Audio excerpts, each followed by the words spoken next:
शहर से दूर एक गांव था। उस गांव में एक बरगद का पेड़ था।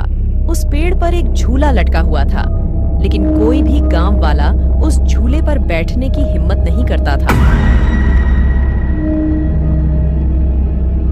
एक दिन घसीटा और उसकी पत्नी निर्मला सो रहे होते हैं। तभी उन्हें खिड़की से किसी के रोने की आवाज आती है।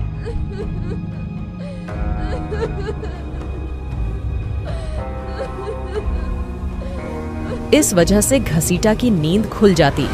अरे ये कौन है? है भगवान, लगता है आवाज उसी बरगद के पेड़ की तरफ से आ रही है। अरे निर्मला जल्दी उठो, देखो ना, आज फिर से वही रोने की आवाज आ रही है भगवान, ये रोने की आवाज तो उसी झूले की तरफ से आ रही है। तुम डरो नहीं, मैं अभी देखता हूँ। फिर घसीटा खिड़की की तरफ जाता है तो उसकी आंखें फटी की फटी रह जाती हैं। उसे झूले पर एक चुड़ैल दिखाई देती है। उसने सफेद रंग की साड़ी पहनी होती है और रो रही होती है। अरे निर्मला जल्दी यहाँ आओ, देखो झूले पर कोई बैठा हुआ है। फिर निर्मला भी जल्दी से खिड़की की ओर जाती है।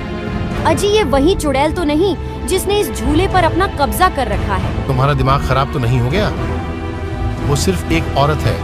अजी भला रात के 2 बजे कौन झूला झूलता है? अब तुम रुको, मैं अभी बाहर जाकर देखता हूँ। अरे रुको रुको, तुम्हारा दिमाग खराब तो नहीं हो गया जो खुद मौत के मुंह में मरने के लिए जाना चाहते हो? मैं आपको कहीं नहीं जाने दूंगी। तभी वह चुड़ैल अचानक से गायब हो जाती है। ये सब देखकर वे दोनों डर जाते हैं। अरे मर गई रे, ये तो गायब हो गई। मैंने आपसे कहा था ना जी, ये कोई आम औरत नहीं। तुम सही कहती हो, तभी कोई गांव वाला इसके आसपास जाने में भी डरता है। जी आज तक तो हमने इस झूले के बारे में सिर्फ अफवाहें ही सुनी थी, आज तो अपनी आंखों से देख लिया। मैं अब इस घर में और नहीं रहने वाली। फिर अगले दिन निर्मला का भाई अपनी पत्नी के साथ शहर से उसके घर आता है। अरे निर्मला बहन, तुम कहाँ हो? अरे भाई आज तुम्हें अपनी बहन की याद कैसे आ गई? बस ऐसे ही बहुत दिन हो गए थे तो मैंने सोचा अपनी प्यारी बहन से मिल लूं। आज पूरा दिन हंसी मजाक करके बिता देते हैं और फिर रात होने पर बबलू भाई तुम नीलू के साथ इस कमरे में सो जाओ, हम साथ वाले कमरे में सो जाते हैं। और हाँ, तुम्हें किसी चीज की जरूरत हो तो मुझे बता देना। निर्मला अपने कमरे में सोने के लिए चली जाती है। फिर कुछ देर के बाद नीलू की नजर खिड़की के बाहर उस झूले पर पड़ती है। अजी इधर आइए, वो देखिए, वो पेड़ के नीचे एक झूला लगा हुआ है। हमारी शहर में तो ऐसा कहीं देखने को नहीं मिलता। चलिए ना, मेरा बहुत मन है झूला झूलने का। चलिए ना। अरे रुको रुको, अभी तो रात हो गई है, सुबह होते ही झूल लेना, अभी सो जाओ। फिर इतना बोलकर बबलू सोने चला जाता है, लेकिन नीलू उसी झूले को देखती रहती है। सुनिए ना, चलिए ना, मेरा बहुत मन है। लेकिन बबलू नीलू की बात को अनसुना कर देता है और सो जाता है।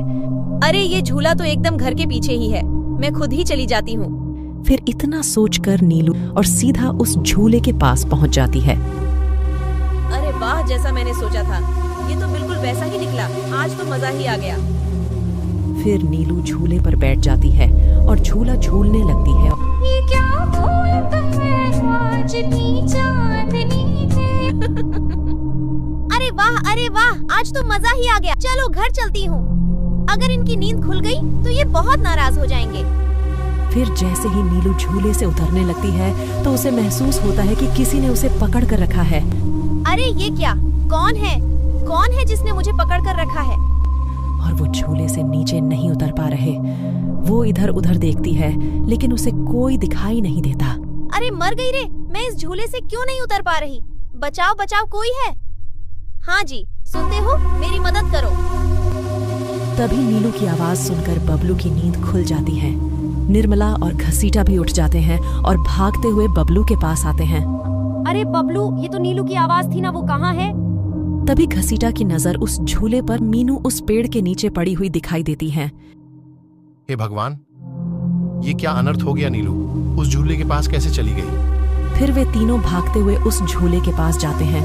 उन्हें नीलू व बेहोश हुई मिलती है। हे भगवान, ये तुम्हें क्या हो गया नीलू? नीलू तुम्हें यहाँ नहीं आना चाहिए था। हे भगवान, अब क्या होगा? फिर वे सब लोग वापस अपने घर आ जाते हैं और सुबह होने पर नीलू को होश आता है। नीलू तुम ठीक तो हो ना? आज के बाद कभी उस झूले के पास नहीं जाना। ठीक है दीदी, मैं आज के बाद उस झूले के पास कभी नहीं जाऊंगी। फिर रात होने पर सब सो रहे होते हैं। तभी नीलू की नींद खुल जाती है और वो घर से निकलकर झूले की तरफ चल देती है और झूला झूलने लगती। उसकी हंसी सुनकर उन सब की नींद खुल जाती है।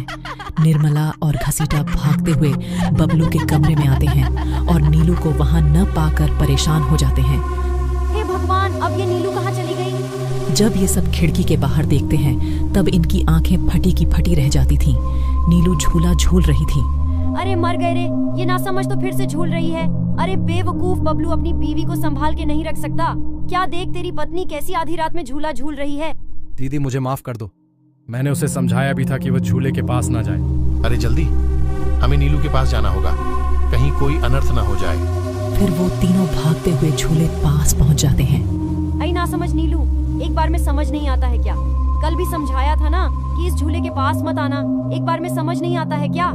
मर गए रे, ये तो चुड़ैल बन गई है। अरे मर गए रे, मेरी बीवी तो चुड़ैल बन गई। भागो रे भागो, सब अपनी जान बचाकर भागो। मैं तो जीते जी विधवा बन गया, मेरी बीवी तो चुड़ैल बन गई। फिर वो तीनों वहां से भाग जाते हैं। फिर तभी उन्हें रास्ते में कुछ गांव वाले मिलते हैं। अरे घसीटा भाई, इतनी रात में कहाँ भागे जा रहे हो? अरे कल ये अपनी पत्नी के साथ शहर से आया था, रात में इसकी पत्नी बरगद के पेड़ पर चली गई झूला झूलने। अब उस चुड़ैल ने उसके शरीर में कब्जा कर लिया है। हे भगवान, ये क्या अनर्थ हो गया? चलो हम सब वहां चलते हैं। फिर वे सब गांव वाले मिलकर वहां पहुंच जाते हैं। देखते हैं कि नीलू वहां अभी भी झूला झूल रही है। ऐ चुड़ैल, बस अब बहुत हो गया। तेरी वजह से रात को कोई भी इस रास्ते से गुजरने की हिम्मत नहीं करता था, लेकिन बस अब तेरा खेल खत्म करके ही रहेंगे। आज इस चुड़ैल को जिंदा नहीं छोड़ना बता रहे हैं। भाइयों, हमें झूले को पेड़ से काटकर अलग करना होगा भाई। फिर कुछ गांव वाले खंजर से रस्सी को काट देते हैं। झूले के कट्टे ही नीलू जमीन में गिर जाती है और चुड़ैल नीलू की शरीर से बाहर निकल जाती है। ए गांव वालों, तुमने ठीक नहीं किया, अब तुम सब मरोगे। जल्दी से इस झूले में आग लगा दो, हो सकता है कि झूले के जलते ही चुड़ैल भी मर जाए। फिर एक आदमी झूले को आग लगा देता है। झूले में आग लगते ही वह चुड़ैल भी आग से तड़पने लगती है।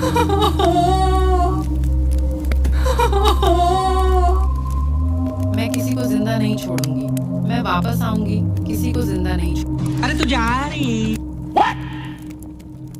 और गांव वालों को उस भूतिया झूले से भी छुटकारा मिल जाता है।